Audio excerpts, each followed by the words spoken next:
I've had the privilege previously of sharing with you the recipe for a successful degree or master's program development, and also sharing the why behind what we do as a university. And so I have the privilege now of sharing with you 3 examples of success with students that have graduated and continue to do amazing things in their profession and in their industries. And really, these 3 examples of success are why we do what we do. And why we do what we do is really all around creating equity in terms of outcomes, not just equality and opportunity, but equity in terms of outcomes, and making sure that careers and study and research become pathways that people can continue to progress along and have success in without any student debt,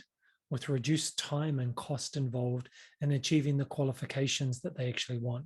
This also combines with the United Nations Sustainable Development Goals. And that's really our focus around quality education for everybody, reducing inequalities, and also making sure that we have partnerships with organizations who have a similar heart.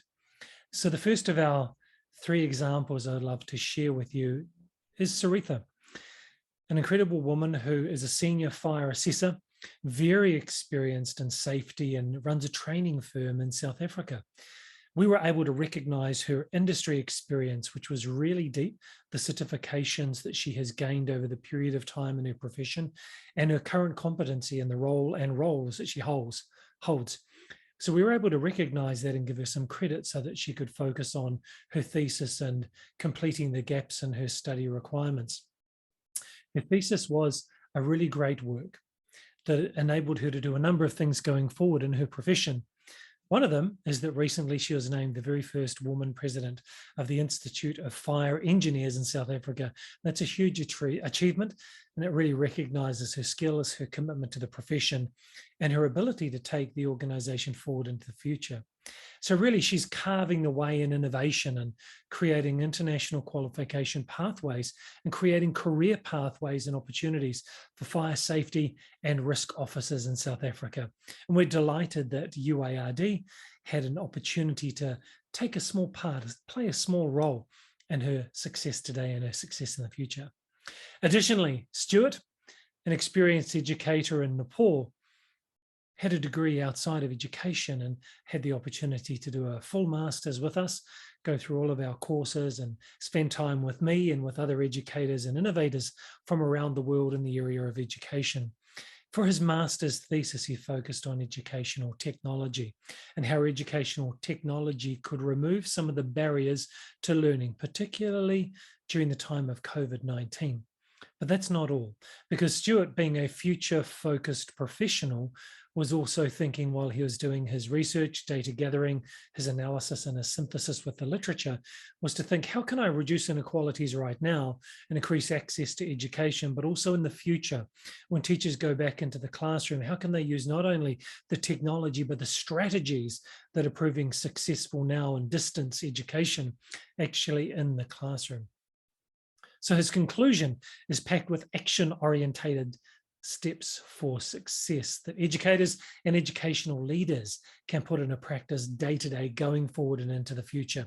to increase equity of outcomes for students, regardless of the community they come from, the family's resources, or the school they're in.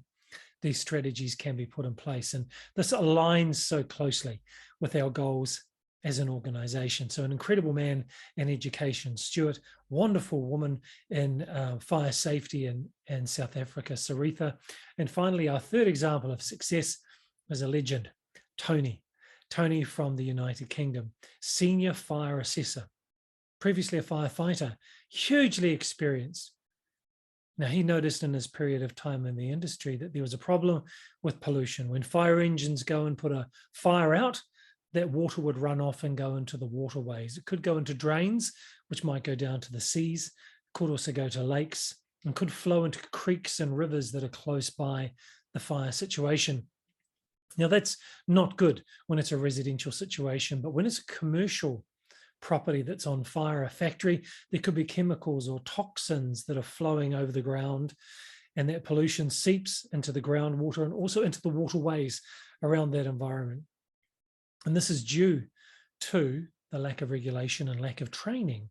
for fire safety professionals in going into the setup and the legislation and the requirements and that are placed upon the developers of those commercial and residential properties. So Tony noticed the problem, and through his research and consultation and interviews was able to work with fellow professionals who have such a wide breadth and a depth of experience, and put together some solutions that could be implemented.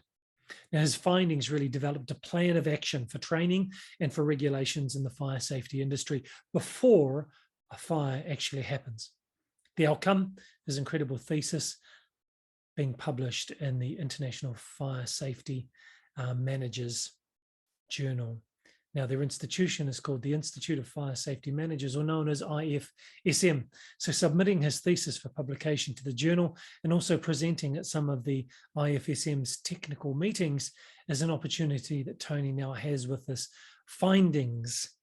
from his research. So this really delights us that we have this incredible legendary Tony, we have the wonderful Stewart and the amazing Saritha as graduates, and we've played a small part in their journey and their profession, enabling them to have some time to build a rigorous academic program around their experience and give them the time and the focus and the support to pursue an area of interest and need in their profession and create some solutions that other people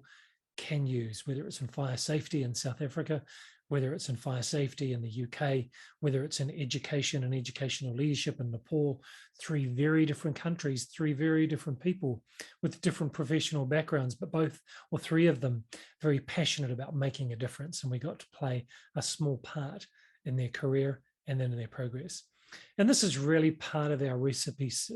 for success in building our programs, which I've spoken about on another video on our YouTube channel, where we recognize the experience and the skills that industry professionals bring with them when they come into study.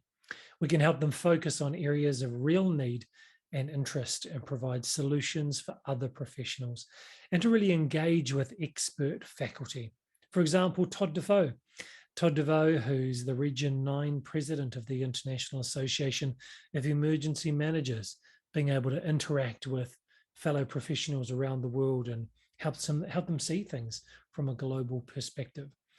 And we really want to keep building our faculty and keep building the academic rigor that goes into the programs that we develop. And people like Saritha and Stewart and Tony, while we may be helping them a small part on their journey, they are helping us incredibly to move forward as an organization and to do what we do, to pursue our recipe, to pursue our why for what we do,